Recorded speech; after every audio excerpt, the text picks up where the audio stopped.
I done got all kind of stuff done. I think I'll have it on the road by tomorrow. All my cooling system hooked up. My fans are hooked up. I got a couple of wires to connect my relays.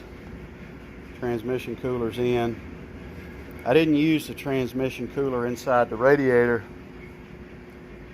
One, because I'm using the old radiator, and I don't have a whole lot of faith that it won't mix the water with the transmission fluid. And the fans I use, Wrecking Yard fans, they're bigger than the radiator, and I didn't have clearance for my lines.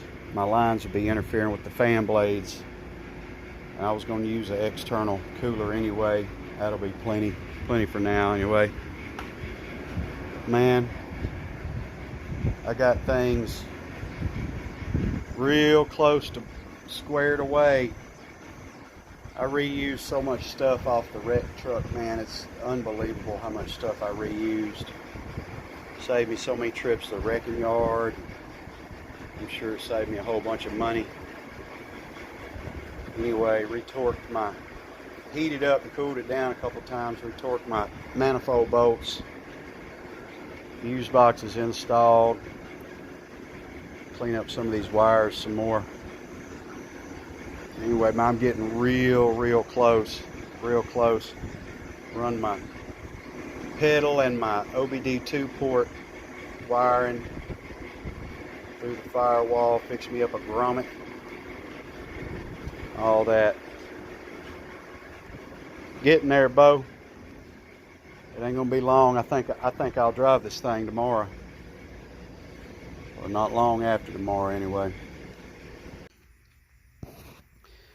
And I have my drive shaft now too. I had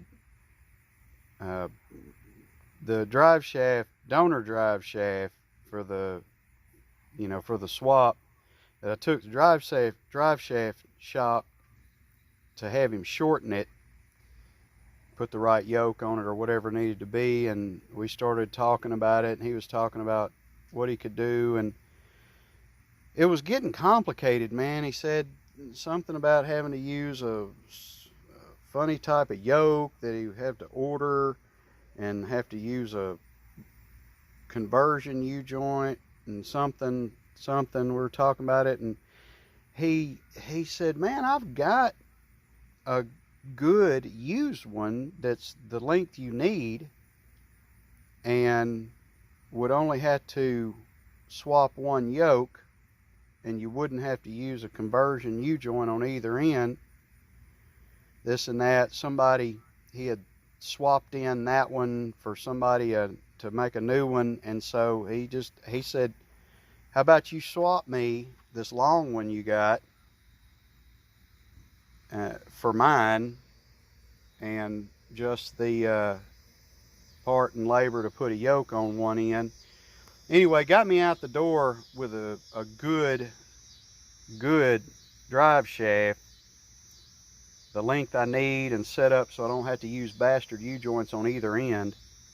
The size of U-joint from the new truck on the north end, the size of U-joint from the old truck on the south end. For less than $200, I felt like that was real reasonable. And he set it up for me and everything.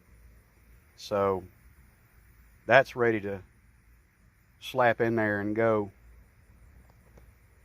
It has to be bigger around. Well, the one off the old truck was too short now after the swap anyway, but it has to be bigger around. They say in an overdrive transmission that narrower drive shaft will do like a jump rope and break itself, and it's supposed to be a bad problem in these swaps where you put an overdrive transmission in an application that didn't come with one.